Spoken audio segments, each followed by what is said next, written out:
Des sujets qui vous interpellent ici en Outaouais.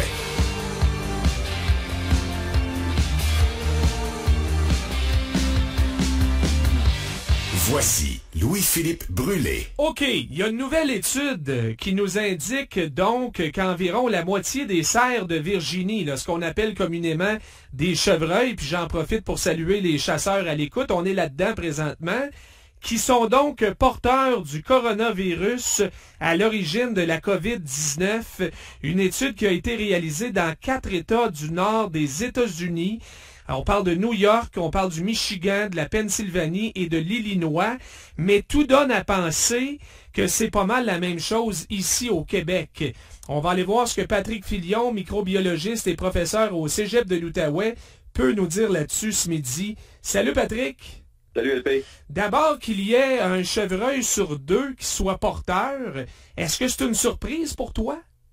Oui, c'est une surprise. À la base, on ne savait même pas que le chevreuil pouvait être un autre, on va dire, du virus. Donc, c'est déjà une surprise en soi. Maintenant qu'il y en ait autant qui le soient infectés, c'est quand même particulier parce que, bon, c'est pas nécessairement des animaux là, qui vivent en très large groupe. Donc, là, que la population soit à ce point-là touchée, en tout cas, du moins dans certains États, c'est pire que d'autres. Donc, c'est surprenant.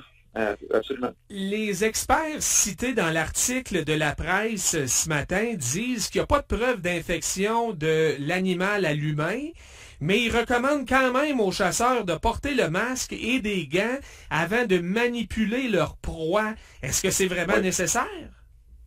Je pense qu'on peut se poser la question si c'est vraiment un danger. C'est sûr que bon, dans notre quotidien, on ne croise pas des chevreuils comme on croiserait des chats ou des chiens.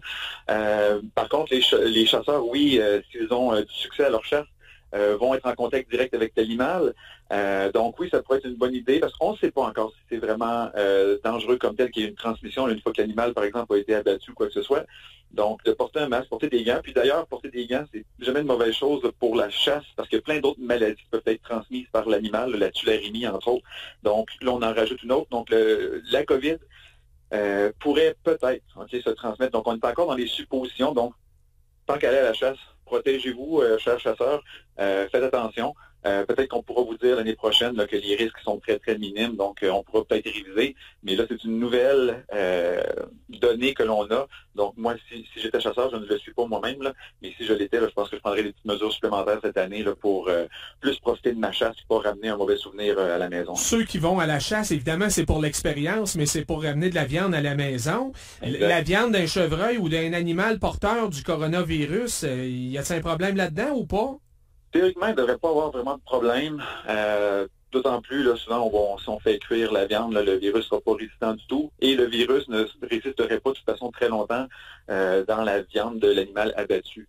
Donc, c'est sûr que lorsqu'on va dépecer l'animal qui vient d'être tué, donc là, il pourrait avoir encore des virus qui sont actifs, mais il faudrait vraiment un contact, des particules, des gouttelettes du sang là, qui se rapprochent du visage des personnes. Donc, les chances quand même d'être contaminé par la viande elle-même sont très, très minces. C'est vraiment plus dans la manipulation de l'animal qui vient d'être abattu.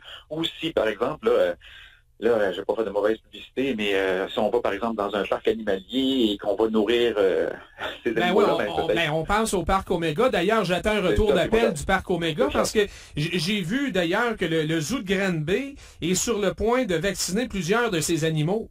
Oui.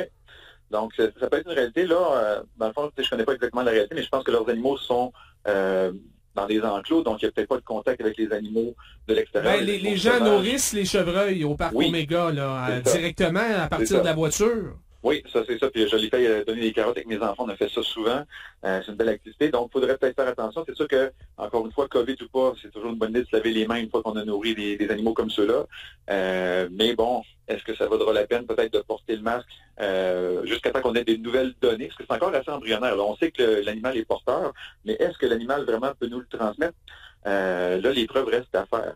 Donc, puis encore une fois, on a trouvé des anticorps contre le coronavirus. Mais est-ce que, par exemple, ce que l'on suspecte, là, pour qu'il y ait autant d'animaux qui soient contaminés, ce serait peut-être qu'ils ont bu de l'eau contaminée, parce qu'on sait que l'humain, dans nos excréments, on va en libérer du virus. Oui. Donc, est-ce que ce serait par l'eau que les chevreuils, se seraient contaminés? Donc, ça serait leur système digestif, mais ils auraient produit quand même des anticorps, donc ils sont peut-être pas au niveau pulmonaire. Donc, il y a encore beaucoup de données à vérifier. Mais encore une fois, c'est pas pour l'instant. Donc, chasseurs, personnes qui sont en contact avec ces animaux-là, peut-être prendre des mesures supplémentaires de protection jusqu'à ce qu'on vous confirme que oui ou non, il y a réellement un danger. L'autre inquiétude, c'est que les chevreuils deviennent un genre de réservoir du virus qui pourrait peut-être ensuite muter parmi les chevreuils ou peut-être d'autres animaux. Bon, chez les humains, le taux de vaccination augmente, mais évidemment, les animaux sauvages ne sont pas vaccinés. Est-ce que c'est une réelle inquiétude? Qu'est-ce que tu peux nous dire là-dessus, Patrick? Oui. Chaque virus a ce qu'on appelle un spectre d'eau différent. Donc, il y a des virus qui s'en prennent seulement à l'être humain, comme la polio, la rougeole ou la variole. Mais il y a des virus, on en connaît plein, là, qui s'attaquent aux animaux et à l'humain, comme la grippe s'attaque à nous, aux oiseaux et aux cochons. Mais là, maintenant, le coronavirus, puis on le savait, là, c'est ce qu'on appelle ça peut être une zoonose, donc c'est un virus qui peut se retrouver autant chez l'animal que chez l'humain. Là, on ajoute le chevreuil à ça, mais on avait déjà les félins qui pouvaient être infectés, les visons. Donc, il y a plein d'animaux qui sont potentiellement des réservoirs. Donc, oui, chaque animal devient un potentiel comment je peux dire, être vivant infecté. Et dans cet être vivant-là, il pourrait y avoir des mutations qui surviennent. Donc, c'est pas impossible. Comme on le vu avec la grippe, que des mutations surviennent, par exemple, dans les virus de la grippe chez le porc. Donc, on a une grippe porcine différente, une grippe aviaire. Donc, on pourrait avoir un variant qu'on pourrait appeler le variant Bambi, je ne sais pas, on trouvera un nom. Okay.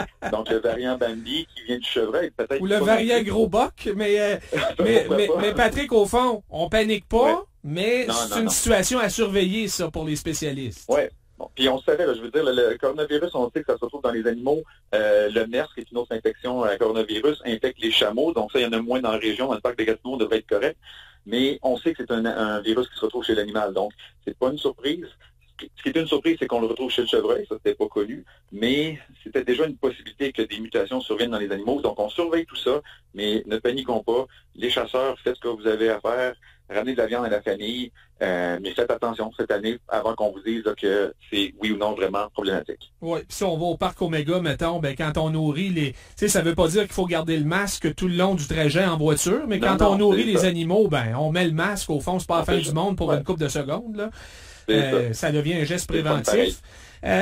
Écoute, tu as parlé des félins il y a un instant. Oui. Il y a d'ailleurs des vaccins pour les animaux, là, pour le coronavirus, la COVID-19. Est-ce qu'on devrait faire vacciner nos chats, Patrick? Ça, écoute, vous demanderez peut-être à un expert vétérinaire. Je ne sais pas si, par exemple, nos animaux dans la famille, ça serait une idée. Je ne sais même pas si les vaccins, ou s'il y a, par exemple, des vaccins spécifiques pour les félins. Je sais qu'il y en a pour les grands primates, là, aux Granby, entre autres, ils ont vacciné les grands primates là, pour la COVID. Mais pour les chats comme tels, je ne sais pas. Donc, il faudrait vraiment demander à un vétérinaire à ce moment-là, mais je pense pas qu'on en est là pour l'instant. Je pense pas qu'on a vu de cas où des chats ont transmis la COVID comme telle à leur propriétaire. Là. Donc, pour ça, là, je serais pas trop inquiet. Là. Continuez à fêter votre chat, puis ça devrait pas être trop un problème. OK. Tu disais, ça te surprend un peu parce que les chevreuils ne se tiennent pas vraiment en troupeau, mais une équipe de hockey, ça se tient en troupeau, Patrick. Puis là, on voit que les sénateurs sont durement frappés par la COVID. Là, il y avait 9 absents hier soir. Et quand on parle de cette nouvelle-là, là, depuis quelques jours dans l'actualité, les commentaires qu'on voit, c'est coudonc, je pensais qu'ils étaient doublement vaccinés, les joueurs des sénateurs. Je vous confirme qu'ils le sont tous, mais le virus circule quand même, Patrick. Ça, est-ce que ça te surprend? Oui et non. Okay. Encore une fois, comme tu viens de le dire, là, le troupeau de joueurs de hockey sont grégaires, donc ils se déplacent en avion, dans les hôtels, dans les vestiaires ensemble. Il est possible qu'un d'entre eux ou plusieurs d'entre eux aient été en contact avec des personnes qui n'étaient pas vaccinées, qui étaient porteurs du virus. Maintenant, il faut comprendre, le vaccin, c'est pas un bouclier qui empêche le virus d'entrer dans nos voies respiratoires. Donc, même si moi, par exemple, je suis doublement vacciné ou les joueurs des sénateurs sont doublement vaccinés, s'ils sont en présence de quelqu'un qui produit le virus, ils vont en inhaler. Maintenant, quand on en inhale, le virus peut être présent. Donc, quand on fait les tests de dépistage, on va trouver le virus, mais ça ne veut pas dire qu'il se réplique de façon active et ça ne veut pas dire que la personne est malade. Il y a une différence entre être infecté et être malade. Donc là, pour l'instant... D'ailleurs, pour l'instant, on parle de légers symptômes chez certains joueurs, puis il y en a qui n'en ont pas du tout, mais parce qu'ils ont testé positif, ils n'ont pas le droit de jouer. C'est ça. Donc ça, c'est un règlement.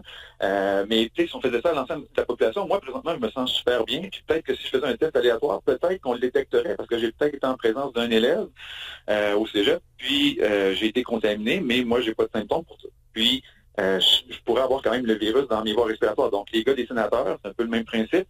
Ils sont porteurs, ils vont l'éliminer, ils sont protégés, ils n'ont pas eu les symptômes de la maladie, mais c'est pas anormal qu'on détecte des virus parce que ces gens-là sont testés peut-être de façon un petit peu plus fréquente que la population en général là, pour s'assurer qu'il n'y ait pas vraiment de grosses éclosions, mais là, on vient d'en voir une justement, puis ils ont pris les mesures qui étaient nécessaires là, pour limiter le tout. Oui. Si personne était vacciné, ben là, peut-être qu'on parlerait d'un joueur ou deux avec des symptômes beaucoup plus graves, oui, peut-être même un à l'hôpital. Là. On le souhaite pas, mais c'est possible. Donc, les vaccins font leur affaire. Puis, comme je vous dis, si on testait toute la population québécoise aujourd'hui, on n'aurait pas juste 600-700 cas, on pourrait peut-être en avoir 10 000, mais sur ces 10 000-là, il y en a, on va dire, 9 500 qui n'auraient absolument aucun symptôme. Donc, le virus peut être là, mais on ne développe pas la maladie.